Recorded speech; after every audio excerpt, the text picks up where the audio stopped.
আমার মা বোন যারা ওয়াজ শুনছেন, আজকের থেকে সচেতন হয়ে যান।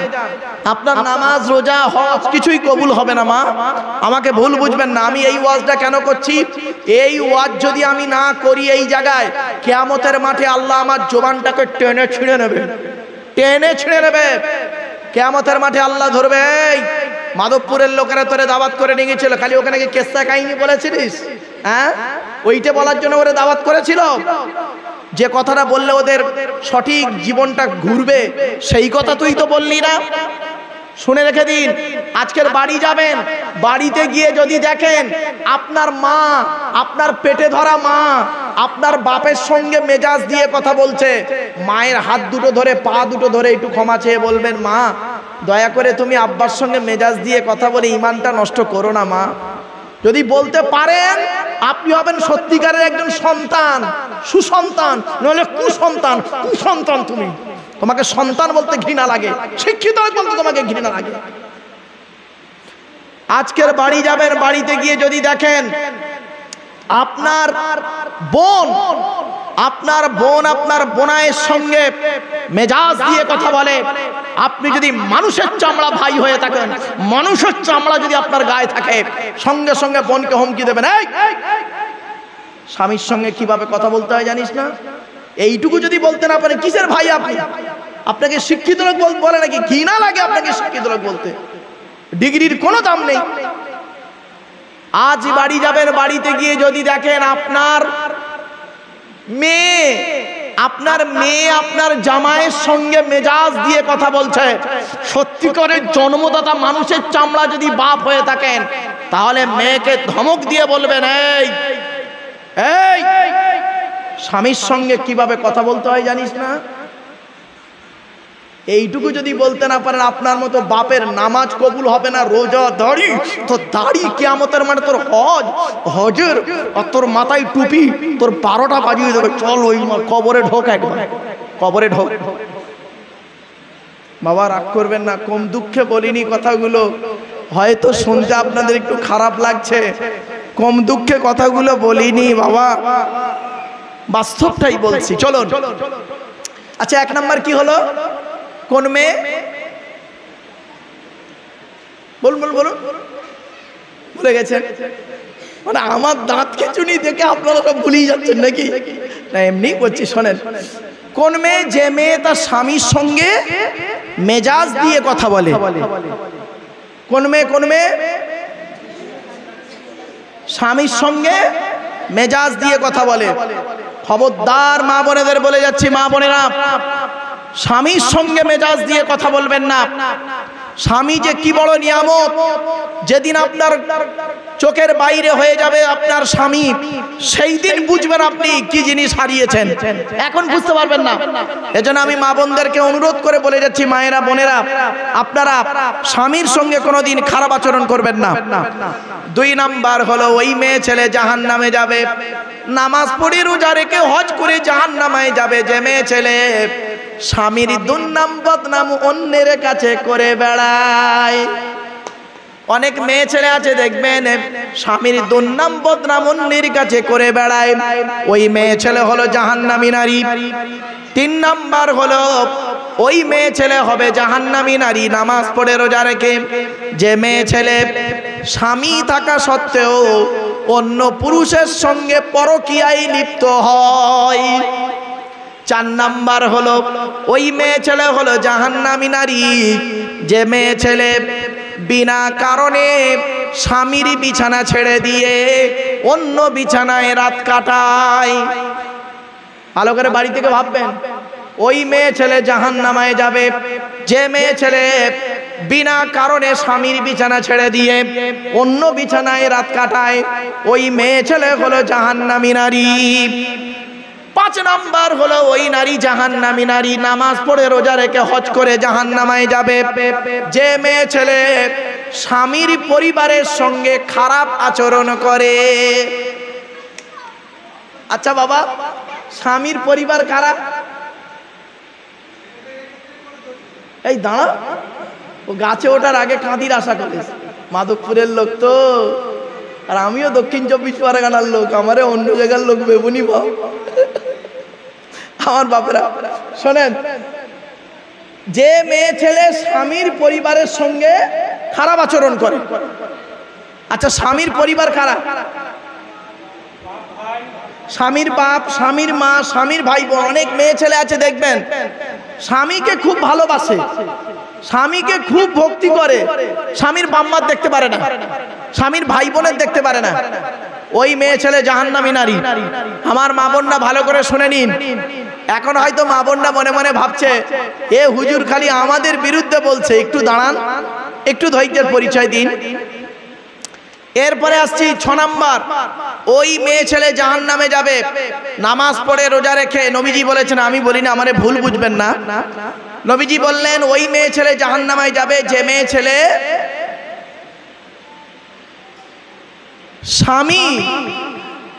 স্বামীকে বলে তোমার সঙ্গে বিয়ে হয়ে আমার জীবন নষ্ট হয়ে গেছে। অনেক মেয়ে ছেলে আছে দেখবেন স্বামীকে বলে আমার মতো মেয়ে বলে তুমি বেঁচে গেলে, অন্য কেউ হলে বুঝতে পারতে, তোমার মতো ছেলেকে আমি বিয়ে করে সুখী নয়। ওই নারী জাহান্নামী। মনে রাখবেন, জন্ম মৃত্যু বিবাহ সবই আল্লাহর হাত, ঠিক না বে ঠিক? খবরদার মা বোনরা মাথায় রাখুন।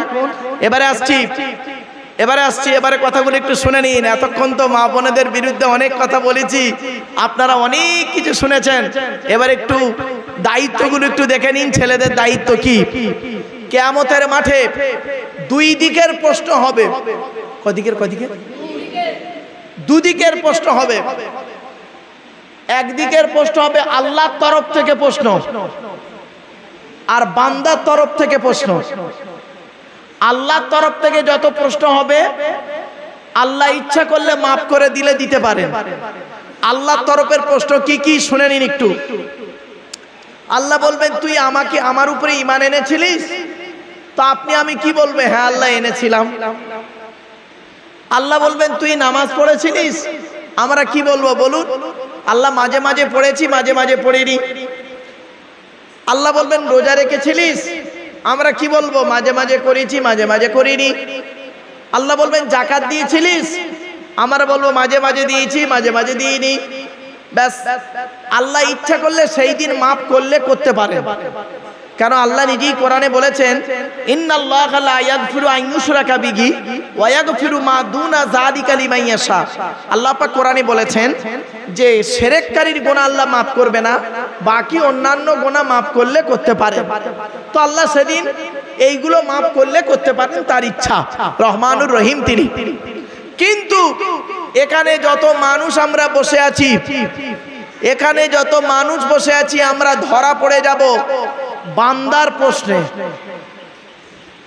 বান্দার তরফ থেকে একজন পুরুষকে 10 রকমের প্রশ্ন হবে। করকম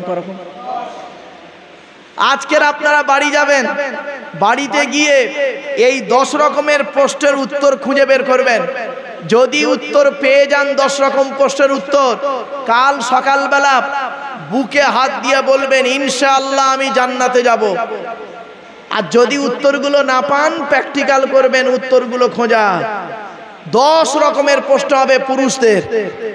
1 নাম্বার, স্বামী হিসাবে কতটা দায়িত্ব পালন করেছো?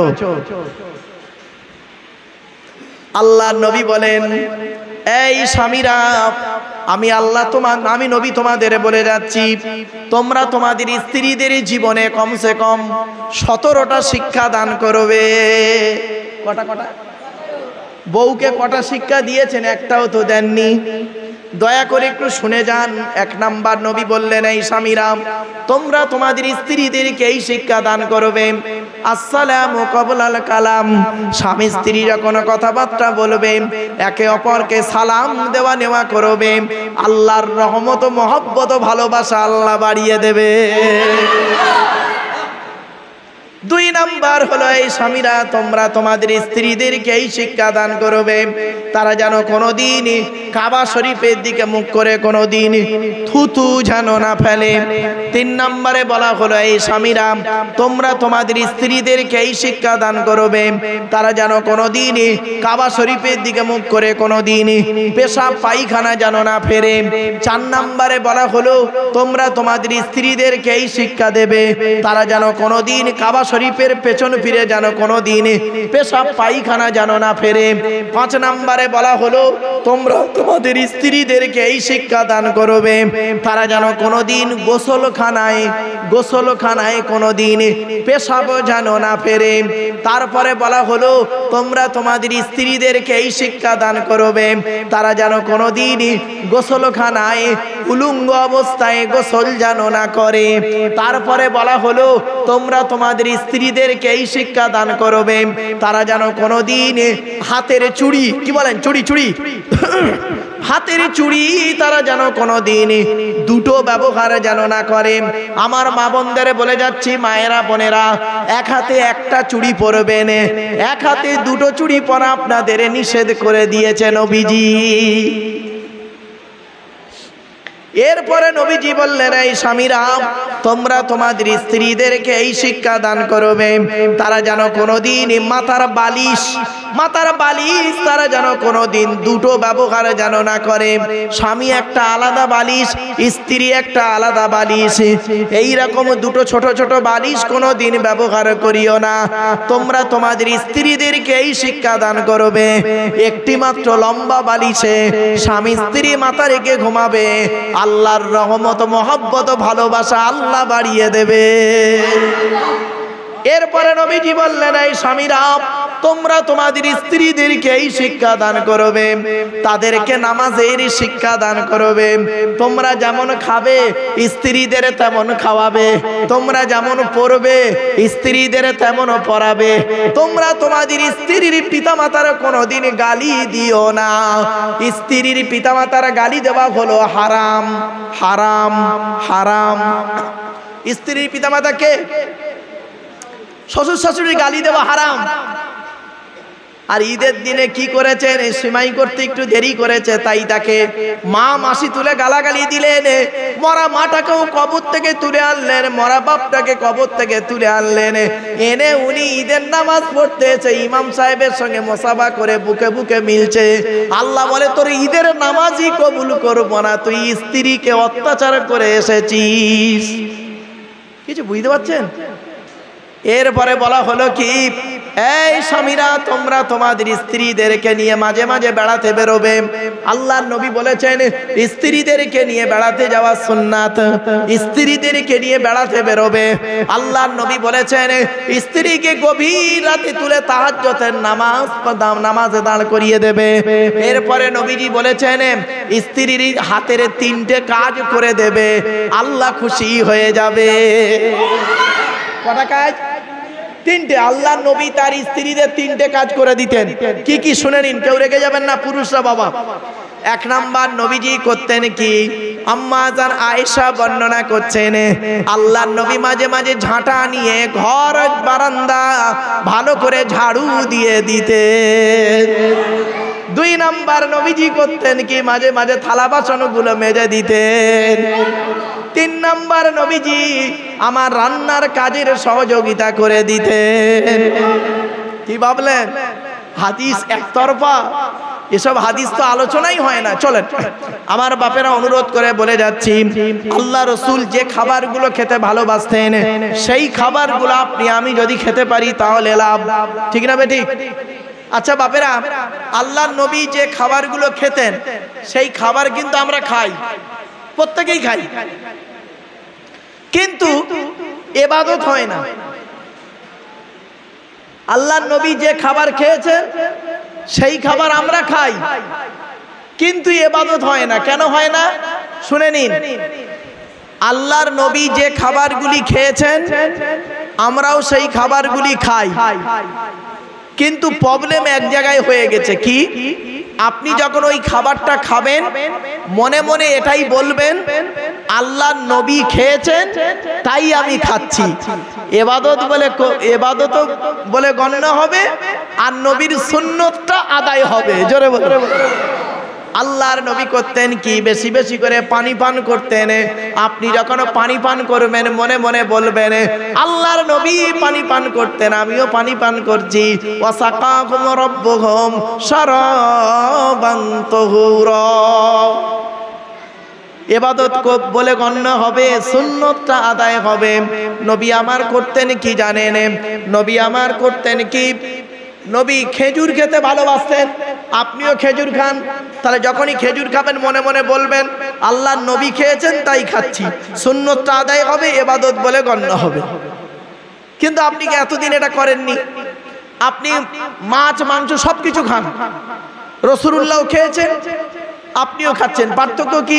আপনি যখনই খাবেন মনে মনে এটাই বলবেন। আল্লাহর নবীর প্রিয় খাবার কয়েকটা বলে দিচ্ছি। আল্লাহর নবীর প্রিয় খাবার হলো পানি, দুধ, মধু, খেজুর, তরমুজ, বেদানা, শশা, কদু, খাসির পাঁজরের মাংস, মোরগের মাংস, এগুলো নবীজি খেতে ভালোবাসতেন।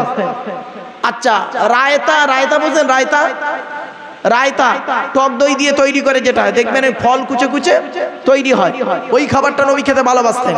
আপনিও যখন খাবেন মনে মনে বলবেন আল্লাহর নবীও খেয়েছেন, আমিও খাচ্ছি, তাহলে ইবাদত বলে গণ্য হবে, সুন্নতটা আদায় হবে। এই জন্য আপনাদেরকে আমি অনুরোধ করে বলি, নবী দিবস মানে এই নয় যে নবী সম্পর্কে অনেক কিছু জানলাম আর প্র্যাকটিক্যাল করলাম না। এজন্য আমি আপনাদেরকে বারে বারে বলে যাচ্ছি, আপনারা দয়া করে মেহেরবানি করে একটু নবীর সুন্নতগুলোকে বাস্তবায়ন করুন। নবী যেভাবে খেয়েছেন সেইভাবে আপনি খান, নবী যেভাবে ঘুমিয়েছেন সেইভাবে আপনি ঘুমান, নবী যেভাবে চলাফেরা করেছেন সেইভাবে আপনি চলাফেরা করুন। তাহলে কি হবে? সুন্নতটা আদায় হবে, ইবাদত বলে গণ্য হবে। বাপেরা, নবী সম্পর্কে তো অনেক কথাই বলে দিচ্ছে আপনাদেরকে। আসুন আমরা মূল বক্তব্যে ফিরে যাচ্ছি। আজ আমাদের বক্তব্যের টপিক ছিল চারটি। কি কি?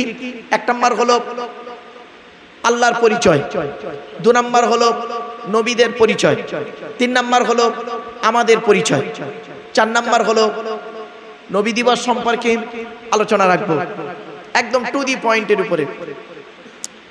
তো আল্লাহর পরিচয় নিয়ে আলোচনা শুরু করি। আল্লাহর পরিচয় হলো, টোটাল কোরআনে আছে মাত্র চারটি। কটি? যতদিন বাঁচবেন এটা মনে রাখবেন যে আল্লাহর পরিচয় টোটাল কোরআনে আছে চারটি। বাবা, আমি কোরআনকে নিয়ে গবেষণা করাই মানুষ আজ বিগত বহুদিন ধরে, এবং কোরআনের উপরে আমার গবেষণা। তো টোটাল কোরআনে আছে আল্লাহর পরিচয় হলো চারটি। কি কি? আল্লাহ নিজেই বলছেন, কুল, নবী তুমি বলো, হুয়াল্লাহু আহাদ, সে আল্লাহ হলেন একক। দুই নাম্বার, আল্লাহুস সামাদ, আল্লাহ হলেন অমুখপেক্ষী, আল্লাহ কারোর মুখপেক্ষী নন, সারা পৃথিবী তার মুখপেক্ষী, ঠিক না বেঠিক? তিন নাম্বার, লাম ইয়ালিদ ওয়া লাম ইউলাদ, আল্লাহ কাউকে জন্ম দেয়নি, আল্লাহকেও কেউ জন্ম দেয়নি। চার নাম্বার, খুব ইম্পর্টেন্ট, কি? ওয়া লাম ইয়াকুল লাহু কুফুয়ান আহাদ, আল্লাহর সমকক্ষ কেউ হয়ই নেই। এই হলো আল্লাহ চারটে পরিচয়। আচ্ছা, এই যে সূরাটি আমি পড়লাম এটি আপনাদের অনেকেরই মুখস্থ আছে, ঠিক না বেঠিক? তা আমি পড়লাম কেন আবার? চারটে পয়েন্ট। নাম্বার,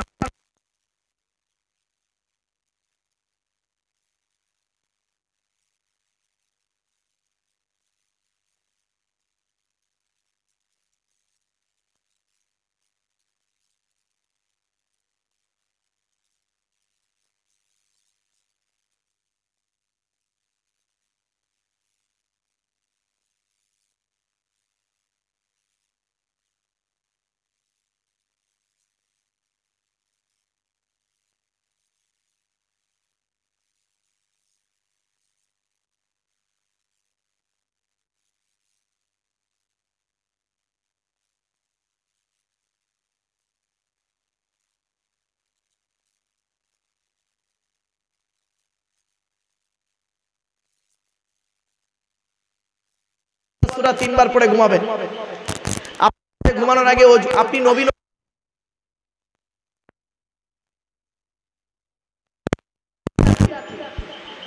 কি আছে বলুন? আপনি নবীর এই জিনিসটা আমার আপনার মধ্যে আছে। আমরা শুধু মুখেই নবী বলছি। মনে রাখবেন, ইবাদত তখনই কবুল হবে তিনটে জিনিস যখন এক হবে। এই বাচ্চা, ওই বাচ্চাগুলোকে সরান না ভাই, একটু খুব ডিস্টার্ব হচ্ছে।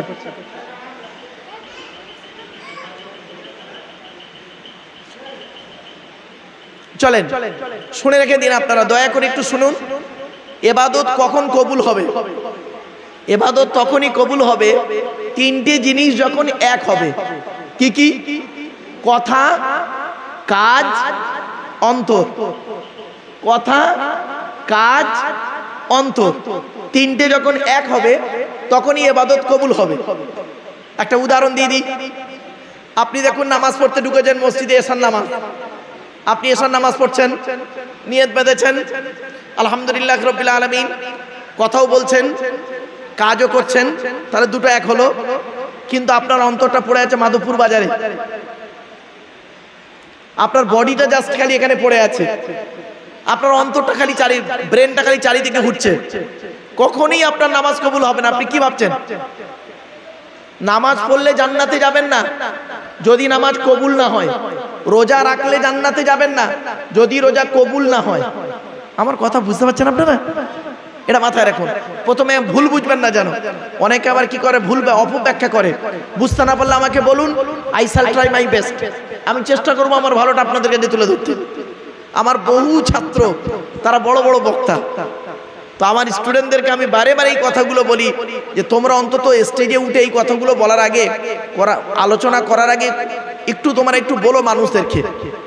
আপনাদেরকে আমি অনুরোধ করছি, আপনি এগুলো ফলো করুন। ওয়াজ মানে মহামারী কিছু নয়। আপনিও যদি গুছিয়ে বলতে পারেন, মানুষকে বোঝাতে পারেন, ওটাই হবে ওয়াজ। চলুন একটু এগিয়ে যাচ্ছি। তো এবারে আসছি, আল্লাহর পরিচয় হলো চারটি, বলে দিলাম। এখন প্রশ্ন হলো, সৃষ্টিকর্তা আমাদের কি কি দিয়েছেন একটু দেখে নিই। সৃষ্টিকর্তা আমাদের কি দিয়েছেন? সৃষ্টিকর্তা বলছেন, আমি তোর দেহের মধ্যে, আচ্ছা আগে আমাদের সৃষ্টিটা আগে জেনে নেই। সৃষ্টিকর্তা আল্লাহ বলছেন, আমি তোকে কিভাবে সৃষ্টি করলাম একবার চিন্তা কর। রেফারেন্স টু দি হোলি কোরআন, পবিত্র কোরআনের 18 নম্বর পারার 1 নম্বর পৃষ্ঠা 12 নম্বর লাইন, সূরার নাম সূরা মুমিনুনের 12 নম্বর আয়াত। ওয়ালাকাদ খালাকনাল ইনসানা মিন সুলালাতিন মিন তিন সুম্মা জাআলনাহু নুতফাতান ফি করারিম মাকিন সুম্মা খালাকনান নুতফাতা আলাকাতান ফাখালাকনাল আলাকাতা মুদগাতান ফাখালাকনাল মুদগাতা ইযামান ফাকাসাউনাল ইযামা লাহমা সুম্মা আনশানাহু খালকান আখর ফাতাবারাকাল্লাহু আহসানুল খালিকিন।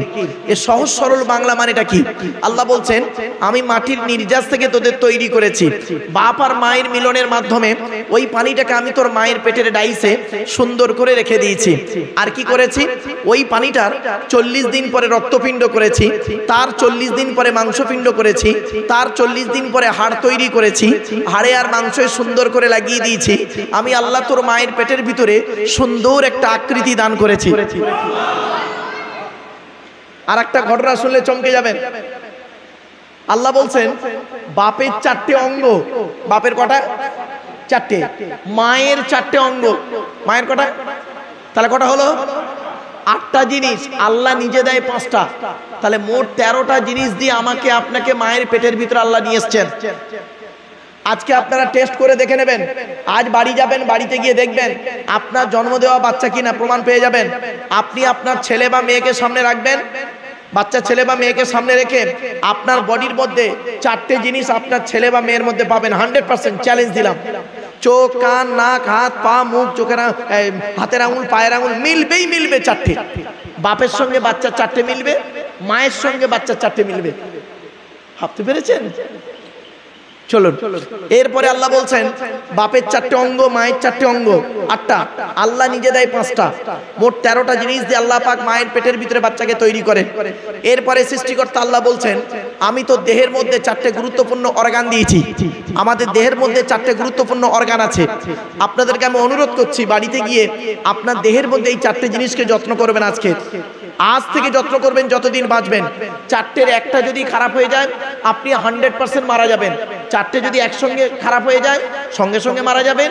আর 4টের একটা যদি খারাপ হয়, পাট পাট করে কিছুদিনের মধ্যে মারা যাবেন। নাম্বার ওয়ান হলো ব্রেন। আল্লাহ বলছেন, ব্রেন দিয়েছি, brain. Number 2 heart. Number 3 liver. Number 4 kidney. এই 4টের একটা খারাপ হোক, আপনি 100% মারা যাবেন। ব্রেনটা স্ট্রোক হোক, 72 ঘন্টার মধ্যে আপনার জীবন শেষ। হার্টটা ব্লক হোক, ব্যাস হয়ে গেল। আর কিডনি যদি ড্যামেজ হয়ে যায়, কি বলে আপনার লিভার যদি খারাপ হয়ে যায়, ঘা হয়ে যায়, হয়ে গেল, শেষ। আর কিডনি যদি দুটোই চলে যায়, আর ডায়ালিসিস করতে করতে শেষ। এই 4টে গুরুত্বপূর্ণ অর্গানকে আপনি যত্ন করবেন। এজন্য মুহাম্মদ সাল্লাল্লাহু আলাইহি সাল্লাম বলেছেন, তোমরা পৃথিবীতে যতদিন বাঁচবে মাথা ঠান্ডা করে কাজ করবে। এই জন্য ইসলামে রাগকে হারাম করেছে। কেন রাগ হারাম না ইসলামে? ভাই বলুন না, একটু কথা বলুন। কেন রাগ হারাম কেন? কারণটা কি? যা আল্লাহ জানেন। মুহাম্মদ সাল্লাল্লাহু আলাইহি ওয়াসাল্লাম এত বড় বৈজ্ঞানিক ছিলেন যে জানে মানুষ যখন রেগে যাবে রাগের মাধ্যমে সে এমন কিছু করে ফেলবে ব্রেন সেটা নেবে না, ফলে সে এমন কিছু করে ফেলবে মারা যেতে পারে, স্ট্রোক করে যেতে পারে। সেজন্য ইসলামে রাগকে হারাম করা হয়েছে। রাগকে দমন করুন। এক নাম্বার হলো ব্রেন, 2 নাম্বার হলো হার্ট, 3 নাম্বার হলো লিভার, 4 নাম্বার হলো কিডনি। এবার আসছি, আল্লাহ বলছেন তো দেহের মধ্যে আমি 9টা ছিদ্র দিয়েছি। আমাদের টোটাল দেহের মধ্যে 9টা ছিদ্র আছে। আল্লাহ বলছেন ফেরেশতার মাধ্যমে এই 9টা ছিদ্রের যে কোনো একটা ছিদ্রের ভেতর দিয়ে আমি তোর আত্মাটাকে বের করে নিই। 9টা ছিদ্র কি কি শুনে নিন। 2 চোখ, 2 নাক, 2 কান, 1টা গাল, 7টা সামনে পেছনে। এই হলো 9টা ছিদ্র। অনেক মানুষ মারা গেছে দেখবেন, বাড়িতে গিয়ে দেখবেন অনেক মানুষ মারা গেছে পেশাব ফিরে ফেলেছে, ঠিক না? ঠিক। কত মানুষ মারা গেছে দেখবেন পায়খানা ফিরে ফেলেছে। কত মানুষ মারা গেছে দেখবেন লোকটা মারা গেছে চোখটা চেয়ে আছে, তার মানে আত্মাটা এখান থেকে বেরিয়ে গেছে। লোকটা মারা গেছে দেখবেন গালটা হাঁ করে আছে।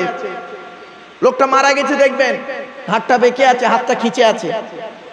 আবার দেখবেন লোকটা মারা গেছে দেখলে মনে হবে লোকটা ঘুমিয়ে আছে। কিভাবে মরতে চান মাধবপুরের মানুষ?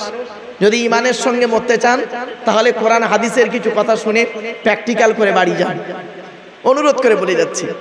এরপরে আসছি, সৃষ্টিকর্তা আল্লাহ বলছেন তো দেহের মধ্যে আমি 3টে জিনিস আলাদা করেছি। কটা? 3টে জিনিস আলাদা। এগুলো মনে থাকবে? টু দি পয়েন্টের উপরে বলছি তো। এগুলো টেনে টেনে বললে না, টেনে টেনে বললে অতটা গুছিয়ে বলা যায় না। আমার পক্ষে হয় অসুবিধা হয়, আগে খুব বলতাম, এখন এই গুছিয়ে গুছিয়ে বলতে পারলে যেন আমি খুব খুশি হই। আপনাদের বুঝতে অসুবিধা হচ্ছে না বাবা? হ্যাঁ, চলে। তাহলে কি কি হলো? 1 নাম্বার আল্লাহ বললেন তো দেহের মধ্যে আমি 4টে গুরুত্বপূর্ণ অর্গান দিয়েছি। 2 নাম্বার তো দেহের মধ্যে 9টা ছিদ্র দিয়েছি। কটা ছিদ্র? 9টা ছিদ্র কি কি জেনে নিয়েছেন। তারপর আল্লাহ বললেন তো দেহের মধ্যে আমি কি করেছি? 3টে গুরুত্বপূর্ণ জিনিস দিয়েছি। কি কি শুনে নিন। 1 নাম্বার হলো, আচ্ছা তার আগে একটা ছোট্ট কথা আপনাদের বলি, এটা বোঝাতে সুবিধা হবে আপনাদের। আচ্ছা আমরা আধার কার্ড করেছি তো? আচ্ছা আধার কার্ড করার সময় অফিসাররা আপনাদেরকে এই কথাটা বলেছিল কি মনে করে দেখুন তো, খেয়াল করছে কিনা? চোখটা বড় করে চান তো, বলেছিলেন না? আচ্ছা, আর একটা কথা বলেছিল মনে আছে কি, যে এই 2টো বুড়ো আঙুলকে নিয়ে একটা কাঁচের উপরে চেপে ধরেছিল কিছুক্ষণ। আরে বলুন না, 1500 বছর আগে কোরআনে এই কথাগুলো ইঙ্গিত দেওয়া আছে। জোরে বলুন সুবহানাল্লাহ। এই কোরআনকে নিয়ে সারা বিশ্ব গবেষণা করছে। আপনি আমি কোথায় পড়ে আছি? আমরা তেল পড়া পানি পড়াতেই কোরআন নিয়ে ব্যস্ত, আর এই কোরআনকে নিয়ে সারা বিশ্ব গবেষণা করছে। শুনুন এবার রেফারেন্স গুলো দিচ্ছি কিরকম। সর্বপ্রথম চোখের কথাটাই বলি। 3টে জিনিস আলাদা। তো প্রথম দিয়ে শুরু করি। 1 নাম্বার আল্লাহ বলছেন তোর ব্লাড গ্রুপটা আলাদা করে দিয়েছি। এজন্য আমি ভারতবর্ষের যে কোনো জায়গাতেই যাই, ভারতবর্ষ, নেপাল এবং বাংলাদেশ, 3টে দেশে যত যেখানেই গিয়েছি, এবং ম্যাক্সিমাম হাই স্কুল কলেজগুলোতে লেকচার দিতে গিয়ে আমি একটা কথাটাই বারে বারে বলি যে হিন্দু মুসলিম কাঁধে কাঁধ মিলিয়ে চলবেন। খবরদার হিন্দু মুসলিম মারামারি ঝগড়া করবেন না। কিসের হিন্দু কিসের মুসলিম মারামারি করেন? আপনারা কি জানেন হিন্দুদের রক্তের ভিতরে মুসলমানদের রক্ত আছে, আর মুসলমানদের রক্তের ভিতরে হিন্দুদের রক্ত আছে? প্রমাণটা দেব। আপনাদের এলাকায় ব্লাড ডোনেশন ক্যাম্প হয়, রক্তদান শিবির হয়।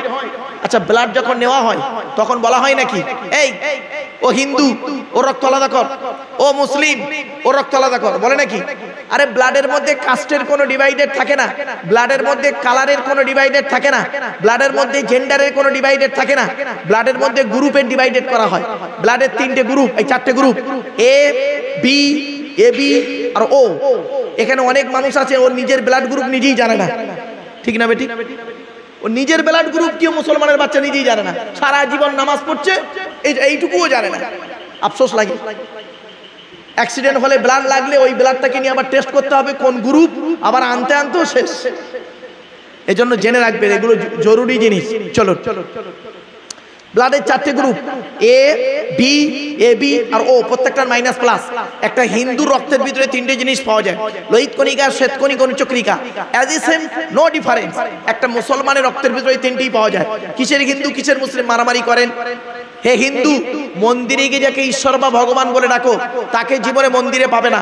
হে খ্রিস্টান, গির্জায় গিয়ে যাকে গড বলে ডাকো তাকে জীবনে গির্জায় পাবে না। হে মুসলমান, গালে দাড়ি মাথায় টুপি নিয়ে মসজিদে যাকে আল্লাহ আল্লাহ বলে ডাকছো ও আল্লাহকে মসজিদে পাবে তো? চলুন দেখি, আমরা 3 ধর্মের মানুষ সৃষ্টিকর্তাকে খুঁজতে বেরোই। সৃষ্টিকর্তা নিজেই বলছেন, অর্থাৎ আল্লাহ নিজেই বলছেন আমাকে খুঁজতে যেতে হবে না। আমি কোথায় আছি জানিস? কোরআন বলছে, পবিত্র কোরআনের 26 নম্বর পারার 18 নম্বর পৃষ্ঠার 1ম নম্বর লাইন, সূরার নাম সূরা কাফ, আল কোরআন। ওয়ালাকাদ খালাকনাল ইনসানা ওয়া না'লামু মা তুওয়াসওয়িসু বিহি নাফসুহু ওয়া নাহনু আকরাবু ইলাইহি মিন হাবলিল ওয়ারিদ। এর বাংলা মানে হচ্ছে, আল্লাহ বলছেন, হে মানব জাতি, হে মানব জাতি, আমি তোদের সৃষ্টি করেছি, তোদের মনের মধ্যে ভালো মন্দ যা কিছু আছে সব আমি জানি। তোরা যেন কোনোদিন ভাববি না আমি সৃষ্টিকর্তা অনেক দূরে, না না না, আমি তোর ঘাড়ের শিরার নিকটবর্তী। একবার অন্তরে অন্তঃস্থল থেকে আমাকে আল্লাহ বলে ডাক দে, ওয়াকালা রাব্বুকুম উদউনি আস্তাজিব লাকুম। আমি আল্লাহ একবার, তুই আমাকে একবার আল্লাহ বলে ডাক দে, আমি আল্লাহ তোর ডাকে সাড়া দেব। কোথায় স্বর্গ কোথায় নরক কে বলে তা বহুদূর, মানুষের মাঝে স্বর্গ নরক, মানুষেদের সুরাসুর।